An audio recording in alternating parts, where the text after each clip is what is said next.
About the pathogen spreading through Mother Base. You've seen everything we've got on the outbreak. What's your opinion? Textbook symptoms of vocal cord parasite infestation. And judging from this casualty list, it is the Kikongo strain, meaning a breed of parasite that triggers symptoms upon detecting pronunciation specific to Kikongo. So our Kikongo-speaking staff are at risk? Quite so. He's right. All the victims do speak Kikongo. So they can survive if they just use another language? There is no guarantee. You're only dealing with the Kikongo strain. Other language strains may be present. You well know he was teaching them languages from all over the world. The Devil's House. Nzoya Badiabulu. There is no way to know how many strains he has at his disposal. So how do we keep them from becoming symptomatic? You mentioned using microbes. Use this. A type of Wolbachia. Introduced to a sample of the parasite. Wolbachia? A parasitic bacteria that colonizes the parasites, turning male to female and preventing copulation. You must cultivate more. What have you done with the infected bodies? Cremated to stop the spread of infection, but we did keep a few for study. Good. Take this sample, grind it to a pulp, and introduce it to the larvae now nesting in the dead. The Wolbachia will multiply rapidly within those larvae. They're soldiers, not some petri dish. Conventional cultivation methods will take too long. Extract the Wolbachia from those larvae and vaccinate your men. Kikongo speakers first. This is the fastest, surest way. No one is to speak a word of Kikongo until the Wolbachia are safely inside them. I will instruct your medical staff in detail on site. You have the appropriate facilities. Yes, but do not worry. I made a pact with your bit de Holone on the honor of the Dene. I speak no lies. Keep an eye on him. Will do.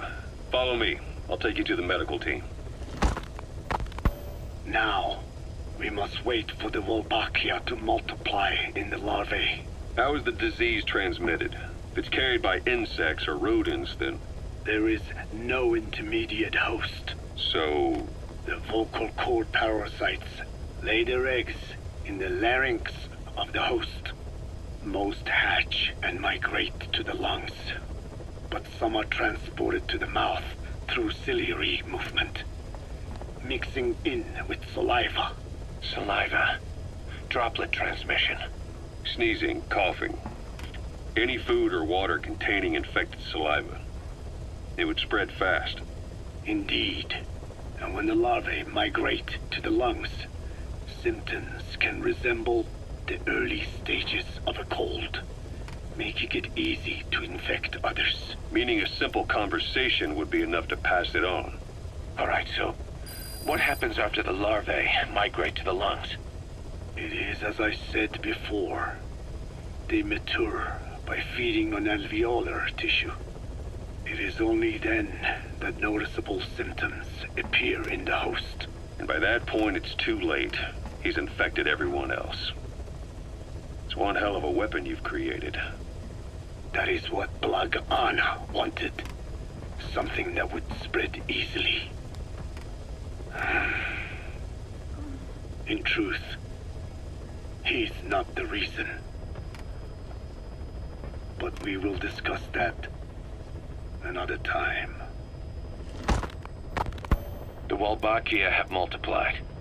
We're preparing to extract them and begin vaccinating. But is this really the only way? Sure, it'll prevent infection, but the cost? You would rather remove their vocal cords? No. Tactical communication's a linchpin of what we do. What if we were to ban the use of Kikongo? Insufficient.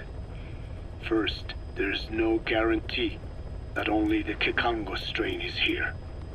Second, there is the matter of how the parasites lay their eggs. Before they can copulate, they must be exposed to the pronunciation of a specific language for a period of time, like a container filling with water. But the duration between when the container is full and when the copulation actually begins varies from case to case. In other words, even if the infected stop speaking as a countermeasure, it may already be too late. The only true solution is to prevent copulation through the Wolbachia, or by physically removing the affected tissue. Do any antiparasitics work? It sounds as though you have already tried. Yeah. We tried every one there is, and nothing.